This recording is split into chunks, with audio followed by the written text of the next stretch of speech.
As you heard, situation on the battlefield in Ukraine is described as a stalemate. So can we expect, given these circumstances, that now NATO allies will start using all the possible tools at their disposal in order to help Ukraine to prevail?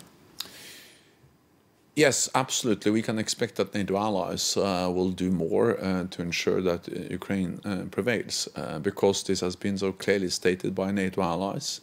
And this is about solidarity with Ukraine, but it's also in our own security interests. So when I travel around and talk to capitals, political leaders in NATO, I always stress that this is not charity, this is an investment in our own security. And that our support makes a difference on the battlefield every day. Many allies have forgotten that, at the beginning of the war, we feared that Russia was going to take control of Ukraine within days or a few weeks. The opposite happened. The Ukrainians were able to liberate, you have been able to liberate 50% of your territory, and we need to ensure that we then step up our support to Ukraine. What kind of tactical and also strategic consequences could we expect after Russian armed forces captured Avdiivka city? Well, that demonstrates that the situation on the battlefield is very difficult, or extremely difficult, as President Zelensky said. But we don't believe that the fact that the Ukrainian forces have withdrawn from Avdiivka in itself will significantly change the strategic situation. But it reminds us of that Russia is willing to sacrifice a lot of soldiers to also just make minor territorial gains, and also that Russia has received significant military support, supplies from Iran, from North Korea, and have been able to ramp up their own production. Could Russian first noticeable military successes in recent months, followed by the death of Russian well-known opposition leader Alexei Navalny, somehow contribute or speed up military aid package approval for Ukraine by Congress? At least those two events demonstrates that it is an urgent need to support Ukraine, partly to ensure that Russia doesn't make further gains, but that Ukraine is able to liberate more territory. And I strongly believe that the best way to honor the memory of Alexei Navalny is to ensure that President Putin doesn't win on the battlefield, but that Ukraine prevails. The good news is that just over the last few days, we have seen big new announcements, for instance, from Sweden, with over 600 billion extra in support, including combat boats, air defense, and a significant amount of ammunition. Canada announced big additional support with over 800 advanced drones.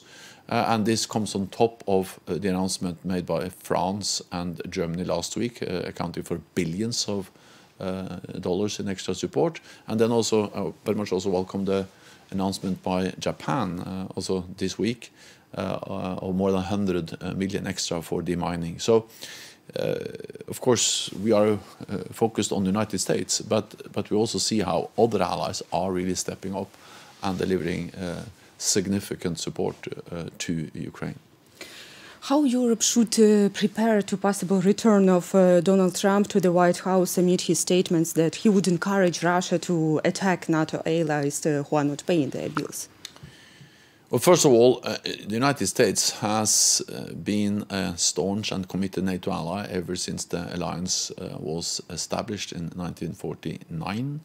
And I expect that regardless of the outcome of the US elections this year, the US will remain a committed NATO ally, because it is in the security interest of the United States. The US is safer and stronger with more than 30 allies. That's something that China and Russia doesn't have at all. It's a great advantage for the United States.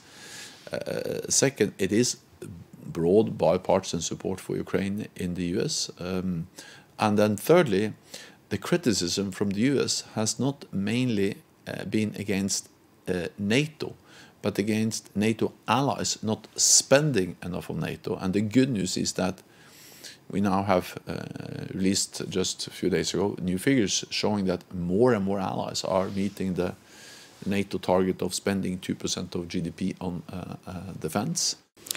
We are constantly hearing a lot of criticism addressed to NATO allies that they allegedly give to Ukraine enough weapons not to lose, but not enough to win. Do you find these comments fair?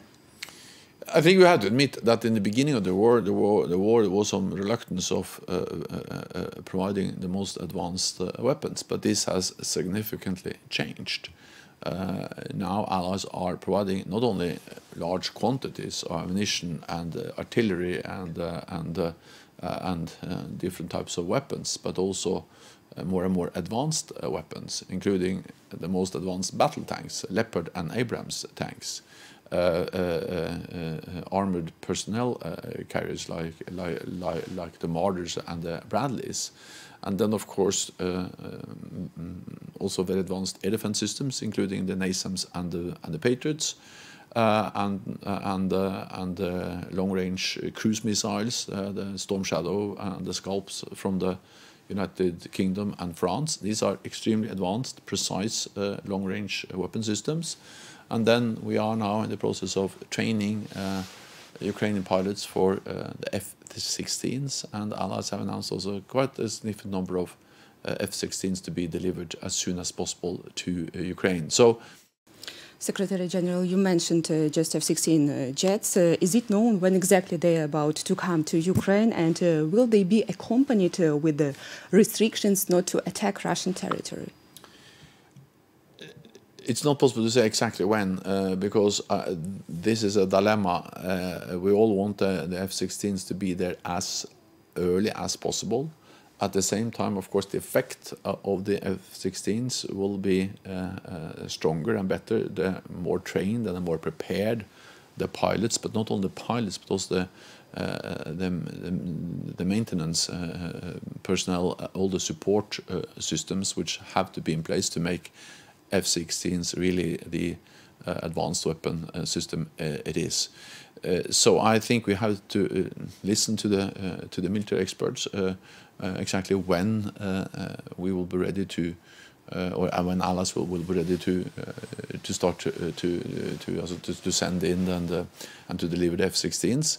The sooner the better. At the same time, it has to be an effective weapon with well-trained pilots, with good support systems in place when we launch this new system or deliver this new system to Ukraine.